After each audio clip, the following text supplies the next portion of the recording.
merci d'avoir pris votre courage dans vos valises. Et déjà, il y a le froid, il y a la grève, il y a les manifs, et il y a la corona. Corona ou qu'est-ce qu'on dit? La corona, malheureusement, il n'y en a pas. Bah oui, j'aimerais bien en boire, mais pas en attraper. J'ai le plaisir. Oh, bonsoir. Tfaddal. Monsieur l'ambassadeur. Sharif. Oui, pour ça, je n'ai pas encore commencé. Je me suis dit, il y a à cause... Bonsoir encore une fois. Ce soir, j'ai le plaisir d'accueillir un ami du Caraïbe, dans la personne d'abord l'historien Louis Blin et ensuite le diplomate, le spécialiste du Moyen-Orient, le spécialiste avec 3 lignes assez foncées de l'Arabie Saoudite et des pays du Golfe. J'ai eu l'occasion de le côtoyer dans plusieurs rencontres qui discutent de la région. Et comme plusieurs parmi nous, on se rend compte tout de suite de sa profonde connaissance, et pas seulement connaissance, mais aussi liaison presque humaine avec les pays où il a travaillé ou bien les pays qu'il a étudiés. On va avoir un quart d'heure de présentation de ce sujet qui tourne autour de la première, l'arrivée des forces françaises sur les côtes de Hijaz, avant que ça s'appelle l'Arabie Saoudite. Ce n'était pas encore la famille Saoud qui donnait son nom au pays, comme la famille Assad l'a donné à la Syrie. Et après, il y a un film qui est tiré d'images rares des archives du Quai d'Orsay, qui montre avec des images en noir et blanc, bien sûr, cet épisode de l'histoire de la région. Je ne vais pas tarder trop à présenter Monsieur Blin. Comme j'ai dit, il est historien et il associe la diplomatie au savoir, et ce qui est, à nos jours, commence à être de plus en plus rare. Je vous donne la parole, Monsieur Blin, s'il vous plaît.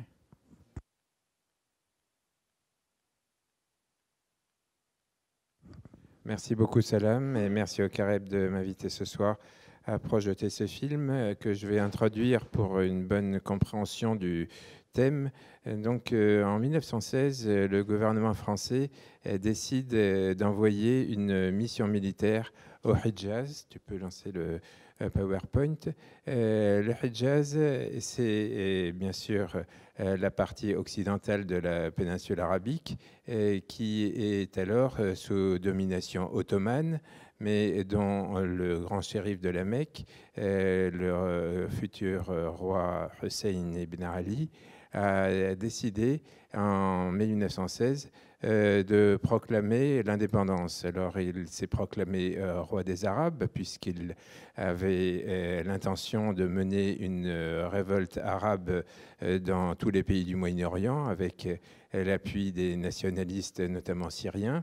Mais les Français et les Britanniques le reconnaîtront uniquement comme roi du Hijaz, donc la partie de l'Empire ottoman qui était en balance dans à cette époque. Nous sommes bien sûr en 1916, en pleine Première Guerre mondiale. Pourquoi la France et le Royaume-Uni s'intéressent-ils à cette partie du monde? Bien sûr, pour prendre à revers l'Empire ottoman qui était allié à l'Allemagne durant la Grande Guerre. Mais pour ce faire, il décide de s'allier à la grande révolte arabe proclamée donc en 1916. On sait par notamment le film majeur de Lawrence d'Arabie en 1963, combien les Britanniques ont participé à la victoire donc, arabe contre l'Empire ottoman. On sait beaucoup moins que les Français étaient là avec un contingent aussi important que les Britanniques, mais qui n'a pas eu la même aura médiatique. Donc cette mission militaire envoyée par la France au Hejaz s'installe à Jeddah, comme vous le voyez ici. C'est le personnel de la mission avec une pancarte à l'entrée du consulat de France transformée en siège de la mission militaire française, puisque la France a rompu ses relations diplomatiques avec l'Empire ottoman au début de la guerre, en 1914. Le consulat avait fermé. Donc, il s'installe là. Vous voyez donc le panneau bilingue, mission militaire française du Hejaz, l'Ouafd al-Askari al-Fransawi.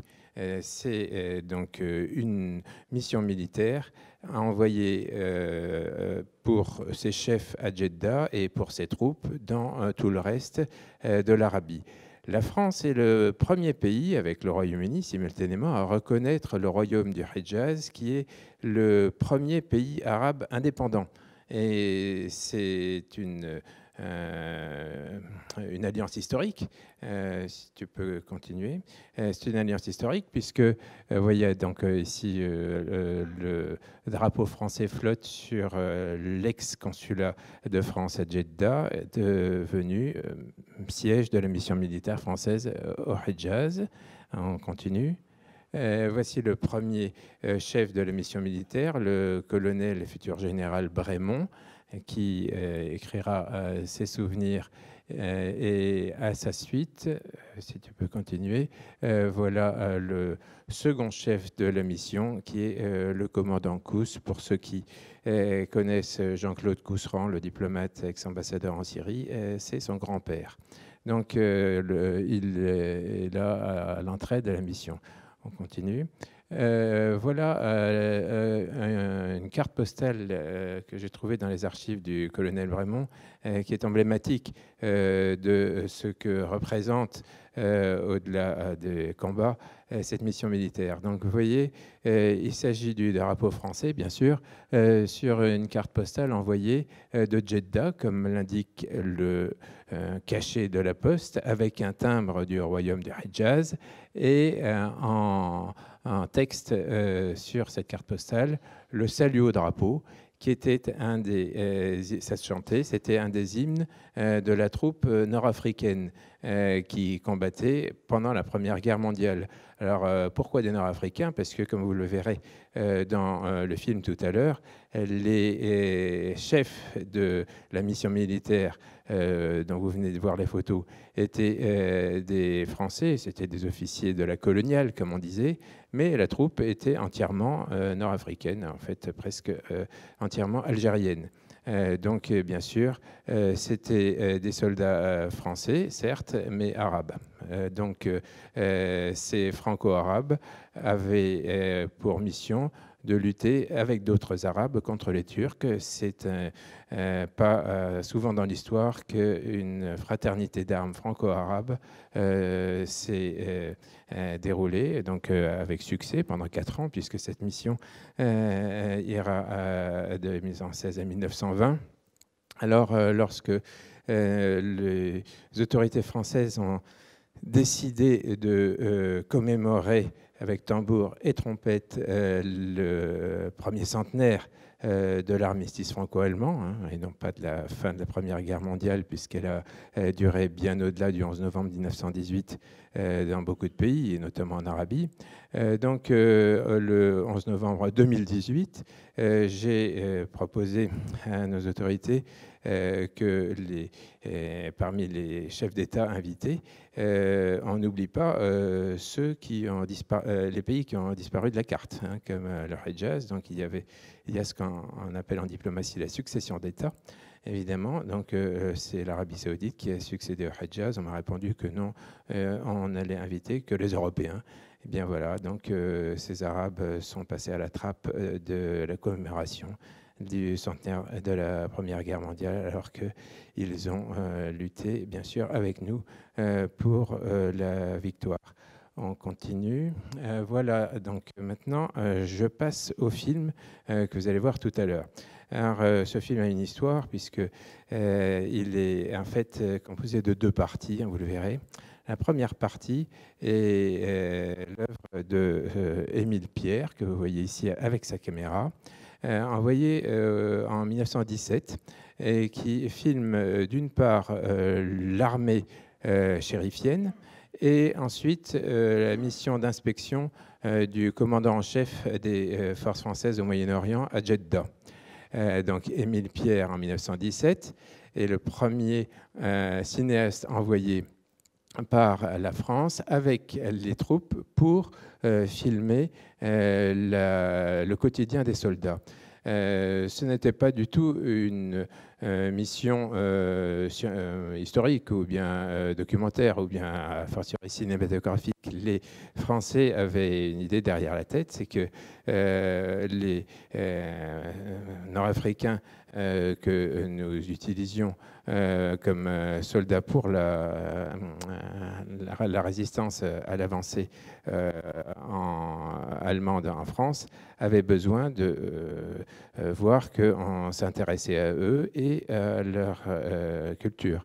Si bien que les cinéastes avaient pour mission de faire un film de propagande qui serait ensuite projeté dans les colonies françaises, notamment en Afrique du Nord. En fait, il ne l'a été qu'une seule fois auprès du fils du roi Hussein, et je n'ai trouvé aucun témoignage de projection, alors que c'était le but au départ. Bon, les soldats, bien sûr, qui étaient en Arabie ensuite sont de retour, puisque bon, il y avait bien sûr un volant de soldats qui se relayait et avait une mission aussi de transmettre la mémoire du combat franco-arabe.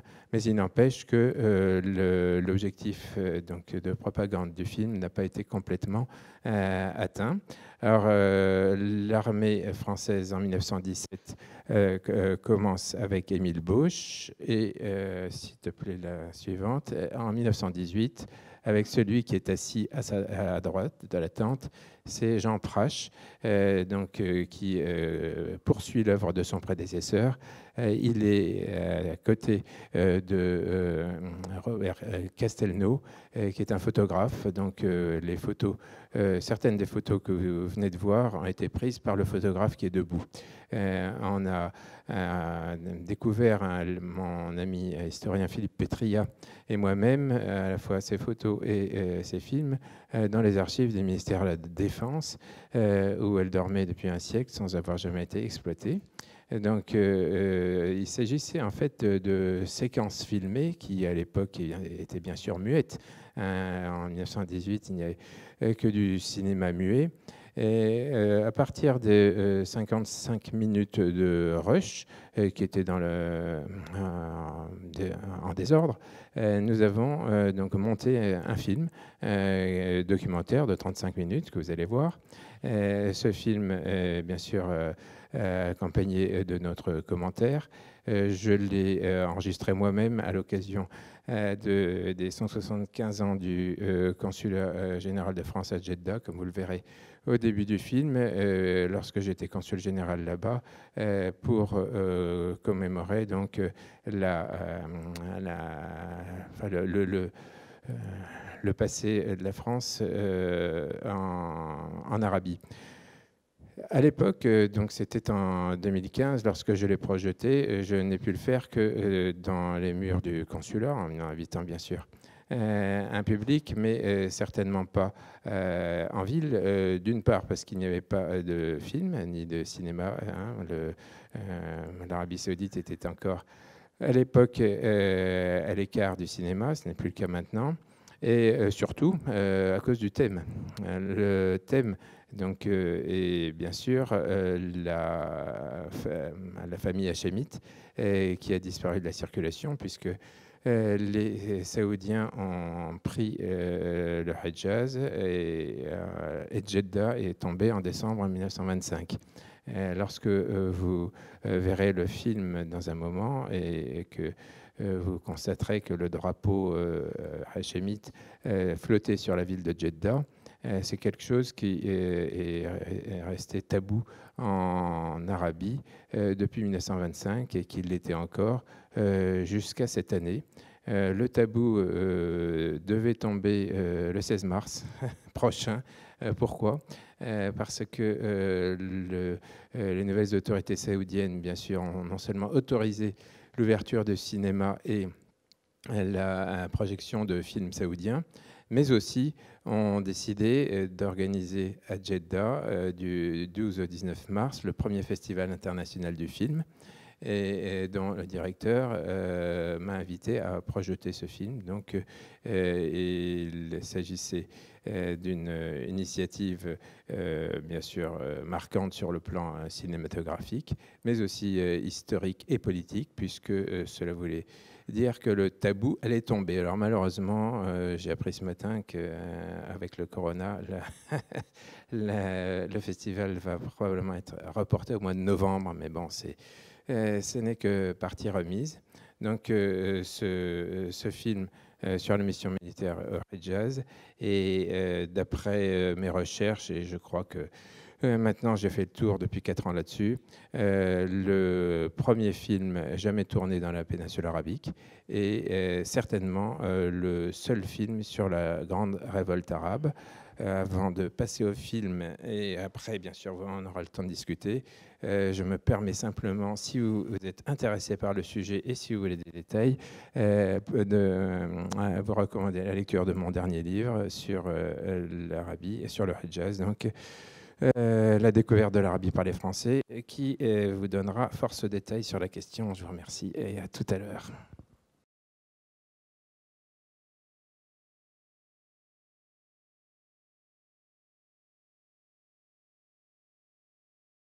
Jeddah est la seule ville du Hejaz à avoir été épargnée par les Wahhabites.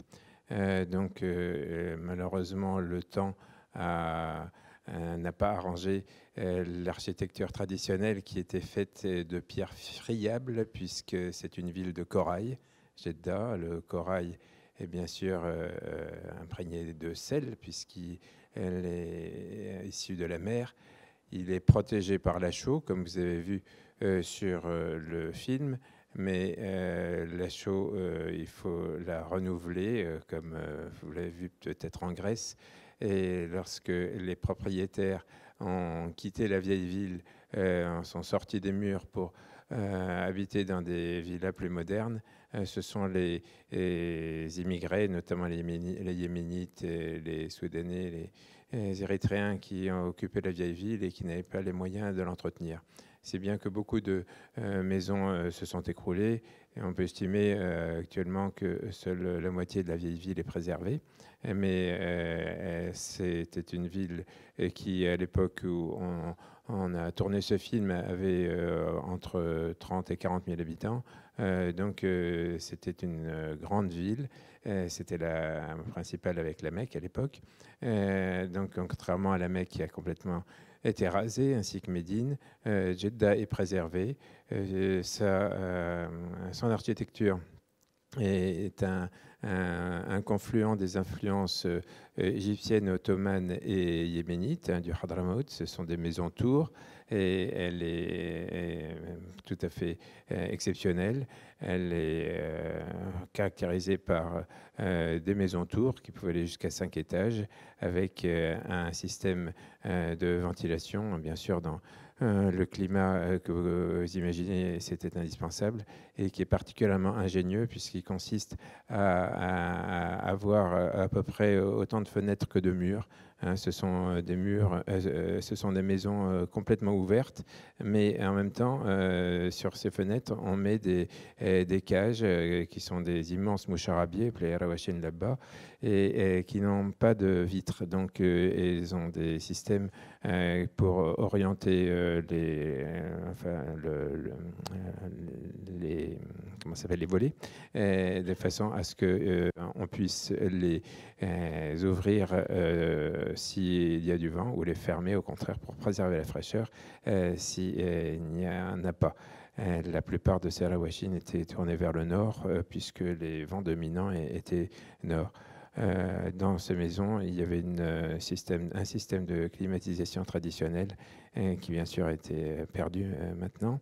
Et donc maintenant que l'Arabie Saoudite émet des visas touristiques, vous pouvez aller voir Jeddah, qui est une des plus belles villes arabes, effectivement. C'est une richesse méconnue. Ce n'est pas la seule en Arabie Saoudite. Il y a d'autres architectures traditionnelles dans toute la façade occidentale, mais celle de Jeddah est certainement la plus belle. Et juste avant de donner la parole à la salle, les soldats turcs qui ont été soignés ou les blessés, est-ce qu'on a une idée sur leurs origines? Parce que d'après l'image, ils étaient plutôt de la région même. Ils n'étaient pas vraiment de la Turquie ou de l'Empire ottoman dans son espace européen. Voilà, alors, les soldats qui combattaient avec les Français étaient arabes, d'Afrique du Nord, et leurs ennemis étaient aussi arabes, puisque l'armée turque dans la péninsule arabique était composée en majeure partie de Palestiniens, de Syriens et d'Irakiens. Et donc, on a des photos de prisonniers turcs de l'armée chérifienne à Jeddah avec leur nom. Les deux étaient de Jaffa.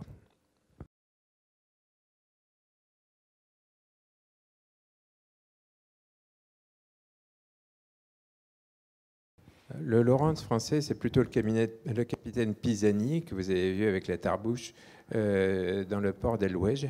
Malheureusement, il n'a pas laissé d'œuvre, donc on a oublié son nom, mais c'était le principal conseiller de Faisal lorsqu'il est allé en France pour participer au congrès de Versailles en 1919. Alors, Pisani, sur la photo bien connue de Lawrence et Faisal, qui est dans tous les livres d'histoire à Versailles, est marqué par le capitaine Pisani. Donc il avait un conseiller britannique, un conseiller français qui, bien sûr, ne s'aimait pas forcément beaucoup, bien qu'allié. Donc Massignon, lui, il ne connaissait pas l'Arabie. Curieusement, c'était bien sûr un officier de renseignement à l'époque qui était lié aux armées d'Orient, mais qui est allé en Égypte, puis en Syrie. Et puisque la politique, bien sûr, française était de faire en sorte que les Hachémites se fassent rouler après avoir combattu avec eux contre les Ottomans, et donc d'expulser les Hachémites de Syrie au plus vite, puisque Faisal n'est resté roi de Syrie que quelques mois, et les Anglais l'ont récupéré pour l'Irak. Eh bien, Massignon était férocement anti-hachémite parce qu'il considérait que les hachémites étaient vendus aux Anglais, ce qui n'était pas du tout le cas, puisque, au contraire, le roi Hussein ibn Ali a découvert, bien sûr, tardivement, l'entente Sykes-Picot, et s'est opposé à la politique britannique, et bien mal lui en a pris, puisque les Britanniques, du coup, ont changé leur fusil d'épaule, comme les Français. Donc après la défaite de l'Empire ottoman, ils ont pris le parti d'Ibn Saoud contre le roi Hussein, et cela lui a valu son trône, non seulement donc son trône, mais aussi cela a valu au Hijaz, qui, comme je l'ai dit tout à l'heure, avait été le premier pays arabe indépendant. Ça lui a valu tout simplement son indépendance, puisqu'il a disparu de la carte. Et en fait, il était indépendant trop tôt, puisque, bien sûr, en 1916, on était en pleine époque coloniale, donc il n'était pas question d'avoir des États arabes indépendants au Moyen-Orient. Ce n'était pas du tout l'objectif des puissances impérialistes à l'époque. Et il a voulu préserver son indépendance. Il aurait mieux fait effectivement d'accepter un protectorat. Et c'est ce que le général Allenby est venu lui proposer par une visite à Jeddah en 1917. Et visite d'ailleurs qui a été couverte par la presse française. Il a refusé en disant non, moi ce que je veux c'est l'indépendance des Arabes. Mais historiquement, il avait tort parce que d'abord il a eu le culot de croire à nos promesses et surtout parce qu'à l'époque, il n'était pas question d'indépendance. S'il avait accepté le mandat, comme ce qui s'est passé bien sûr dans les autres pays mandataires du Moyen-Orient, eh bien le Hejaz serait certainement un pays indépendant à l'heure actuelle.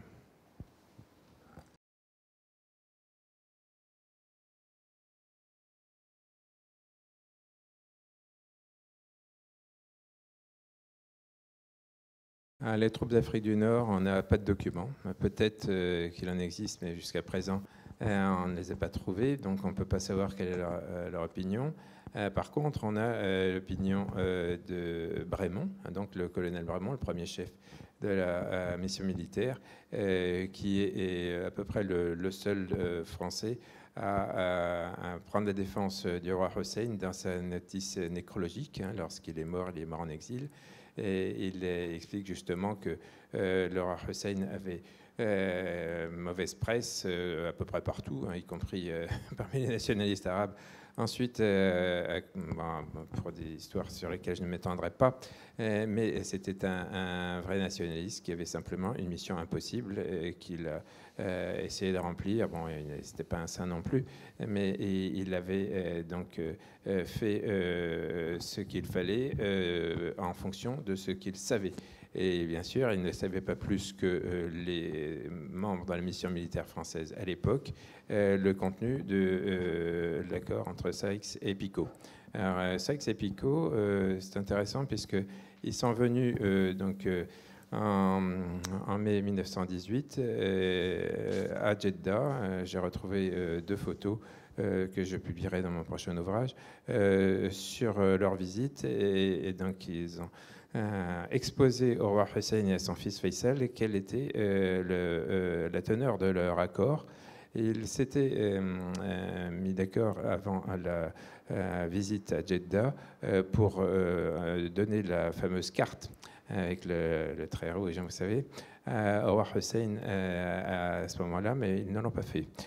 Donc le roi Hussein, je ne sais pas exactement ce qu'ils lui ont dit. Bien sûr, il n'y a pas de minute de la rencontre, mais il n'empêche que le roi Hussein n'a jamais vu n'a vu cette carte que beaucoup plus tard, puisque ce sont les soviétiques qui la lui ont fournie après la guerre. Donc les soldats français, pour la plupart, étaient dupes. Et non seulement ils étaient dupes, mais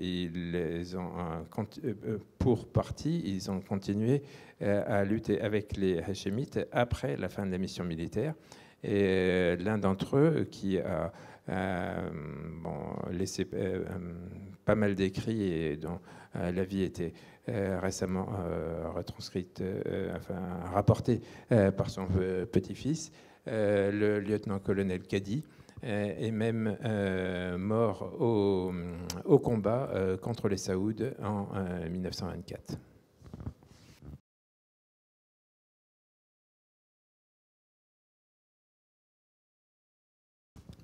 Écoutez, je ne sais pas ce qu'elles sont devenues. Enfin, je pense que pour eux, tout de même, ces soldats ont eu, j'imagine, avaient la chance, ou plutôt l'opportunité de combattre pour une cause qui n'était pas vraiment la leur, mais enfin qui était tout de même une cause musulmane. À l'époque, c'était difficile de parler de nationalisme arabe au Maghreb. À l'époque, c'était plutôt tout de même une affaire de solidarité musulmane, hein, bien que, évidemment, la majorité des musulmans étaient restés fidèles à l'Empire ottoman. Enfin, donc, il était probablement plus motivant pour eux de combattre à cet endroit-là qu'à Verdun. Donc je pense qu'ils avaient tiré le bon numéro. Malheureusement, on ne sait pas. Ça serait intéressant que historiens maghrébins se penchent sur le sort de tous ces soldats. Je pense qu'ils ont, à leur retour chez eux, laissé ou bien des témoignages, ou bien même des récits qui, jusqu'à présent, sont inconnus. Et c'est vraiment terrible, parce que non seulement cette mission militaire est inconnue en France et en Arabie Saoudite pour cause, puisque c'est une histoire taboue, mais aussi en Afrique du Nord, chez donc la majorité des éléments qu'il a composés.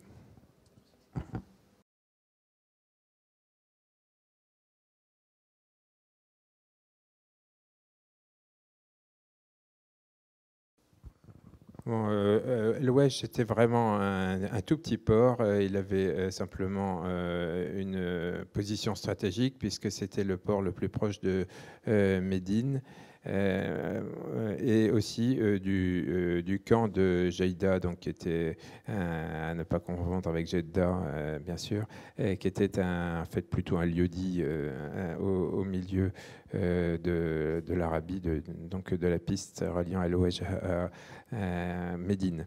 Le grand port, le port traditionnel de Médine, c'est Yanbour, comme le Jeddah est le port de la Mecque. Mais El-Ouej est utilisé. Alors, El-Ouej va être promu, si tout marche bien, comme pôle touristique mondial à peu près à l'égal de Sharm el-Sheikh dans les années à venir, puisque c'est là que le prince héritier d'Arabie Saoudite a décidé de ménager son immense projet futuriste et touristique appelé NEOM.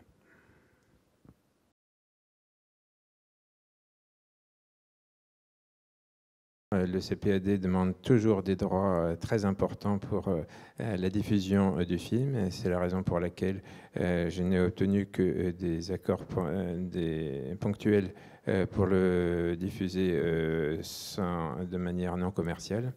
Et si jamais, au contraire, ce film intéresse un producteur lors du prochain Festival international du film, eh bien, le producteur devra bien sûr payer les droits. Mais j'ai une relation de confiance avec le CPAD qui m'a permis donc de diffuser ce film ce soir, donc bien sûr de façon gracieuse, et qu'ils en soient remerciés. Et même donc au festival à Jeddah pour une seule séance, donc gratuitement, mais il y a bien sûr énormément de demandes qui m'ont été présentées depuis que j'ai fabriqué ce film en 2015-2016, et je les ai toutes déclinées, parce que il n'est pas question de le diffuser, surtout de le voir sur Internet.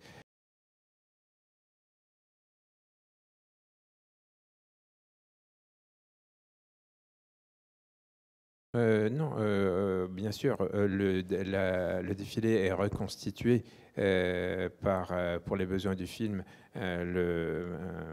L'émir Faisal a certainement demandé à ses troupes de faire le nécessaire pour que ça devienne spectaculaire, mais c'est comme les autres images, c'est tout simplement des images d'archives. C'est pas fabriqué ex post, c'est pas du cinéma, c'est du documentaire. Donc il s'agit d'un défilé qui se déroule là. Je l'ai découvert seulement après avoir enregistré le commentaire. En fait, dans la Jordanie actuelle, au sud de Marane, puisque le Hidjaz s'étendait jusqu'à Marane à l'époque. Aqaba, c'était le Hidjaz. Lorsque on voit le film Laurent Arabi, avec bien sûr cette fameuse scène à Aqaba, on est au Hidjaz. Simplement, les Anglais, lorsqu'ils ont confié la Transjordanie au frère de Faisal, Abdallah, lui ont ménagé un corridor jusqu'à la mer Rouge, jusqu'à Aqaba. Et donc, les guerriers, les Irwan d'Ibn Saoud ne l'entendaient pas du tout, etc. Il y a eu des combats et au bout d'un moment, donc, il y a un traité britanno-saoudien qui a délimité la frontière, mais en fait, le Hijaz a été amputé de sa partie nord. Ceci dit, le Hijaz n'a jamais eu vraiment de frontières très déterminées. On n'a jamais su, par exemple, quelles étaient ses limites méridionales et orientales, si bien qu'il est difficile de considérer vraiment que la partie sud de la Jordanie est en fait hijazienne. Concernant la projection qui aura lieu en Arabie, est-ce que le drapeau du Hijaz, est-ce que tu as eu l'assurance et la confirmation qu'il ne sera pas censuré? Implicitement, oui, puisque j'ai envoyé ce film et qu'ils l'ont visionné. Et donc, ils ont décidé de le prendre tel quel et de ne pas censurer d'image. Alors, donc, ce drapeau, donc, vous voyez, bien sûr, là, ce film n'est pas en couleur, mais vous le connaissez tous, puisque, comme j'explique dans le commentaire, lorsque le blanc est passé au milieu, c'est devenu le drapeau du nationalisme arabe, rempli avant tout par les Palestiniens, mais aussi par beaucoup d'autres pays arabes à la suite. Donc, ce drapeau, évidemment, est emblématique d'une vision qui actuellement a complètement disparu de la circulation en Arabie, mais il y a une mémoire historique qui commence à s'installer en Arabie, qui efface les préventions politiques. Et on sait même que actuellement, les livres d'histoire sont en train d'être révisés en Arabie. Enfin, on n'est pas encore à la réhabilitation des Hachémites, ce serait prématuré, mais il y a tout de même une ouverture qui correspond à l'ouverture générale de l'Arabie actuelle, qui est vraiment spectaculaire, puisque évidemment, si tout marche bien, si le Coran finit par disparaître, ce sera la première fois que le public local, et notamment donc le public de Jeddah, pourra retrouver sur l'écran son image, donc son passé. Et encore une fois, merci Louis Blin pour merci, Salam. cette soirée magnifique.